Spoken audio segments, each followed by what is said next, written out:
ఆయన వలన విని మీకు ప్రకటించు వర్తమానము ఏమనగా దేవుడు వెలుగై ఉన్నాడు. దేవుడు వెలుగై ఉన్నాడు. ఆగమ్మా, హల్లెలూయా. దేవుని యొక్క పరిశుద్ధులండి, దేవుని యొక్క దూతలు, దేవుని యొక్క పరిశుద్ధులు ఈ యోహాను గారు మనతో మాట్లాడుతూ ఉన్నారండి.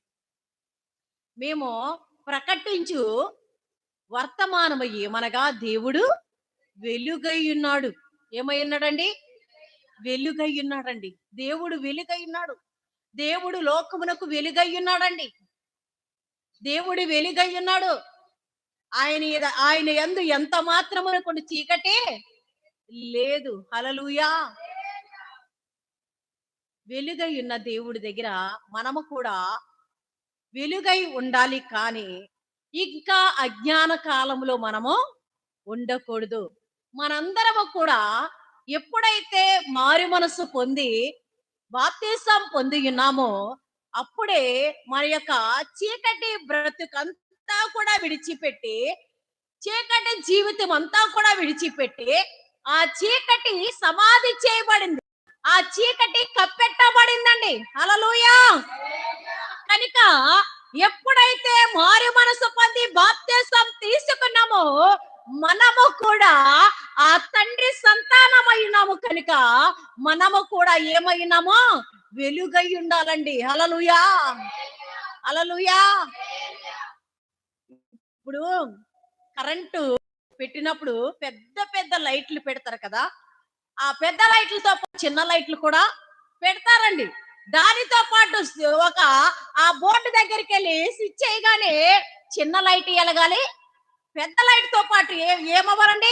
మందిరం అంతా కాంతి రావాలి. హల్లెలూయా. మందిరం అంతా కూడా కాంతి రావాలి. నా యేసయ్యతో ఉంటున్న మనము మన యొక్క పాత బ్రతుకులని, రోత బ్రతుకులని విడిచిపెట్టినప్పుడు, మన యొక్క చీకటి బ్రతుకుని విడిచిపెట్టినప్పుడు మనము కూడా ఏమై ఉండాలంట? వెలుగై ఉండాలి. వెలుగు చెంతకు వచ్చినప్పుడు, వెలుగు దగ్గరికి వచ్చినప్పుడు మనలో కూడా మన రూపము కూడా వెలుగుగా ఉండాలండి. హల్లెలూయా. దానియేలు గ్రంథంలో ఆయన అంటున్నాడు కదా, పరిశుద్ధులంట దేనిని పోలి ఉంటారంట? దేవుని యొక్క నక్షత్రము వలె పేరవాలంట, జ్యోతులు వలె ఉండాలంటండి. హల్లెలూయా. ఎలా ఉండాలండి? జ్యోతి వలె ఉండాలండి. మనము నక్షత్రముల్ని పోలిన జ్యోతుల వలె మనం ఉండాలండి.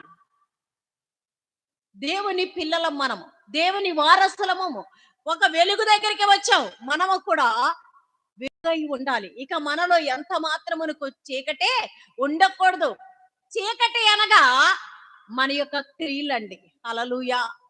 ఏంటండి చీకటి అనగా?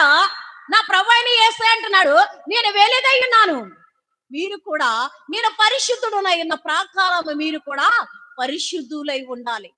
ఉండాలంటే ఏం చేయాలి? మనం పరిశుద్ధులై ఉండాలంటే, దేవునితో సహవాసం గలవారమై ఉండాలంటే, ఆయన వెలుగై ఉన్నాడు, మనం ఎంత మాత్రం ఇక చీకటిలో ఉండకూడదంటే మనలో ఉన్న ప్రతి క్రియని తొలగించుకోవాలండి. హల్లెలూయా. మన యొక్క రహస్య యొక్క పాపములు ప్రతిదీ కూడా కడుగుకోవాలి. నా ప్రభు అంటున్నాడు కదా, రొమ్ములో దాచుకున్న ప్రతి పాపము కూడా కడుగుకోవాలి.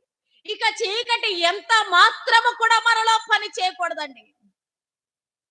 మనలో ఉన్న చీకటి పెదవుల వలన వచ్చే చీకటి మానుకోవాలి.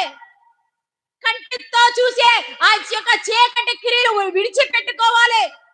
భయంకరమైన ఈ యొక్క పాపపు తలంపులు, చీకటి తలంపులు విడిచిపెట్టుకోవాలి. మన నడక, మన యొక్క సమస్త దుర్నీతిలో నుంచి మనము వెలుగై ఉండాలండి.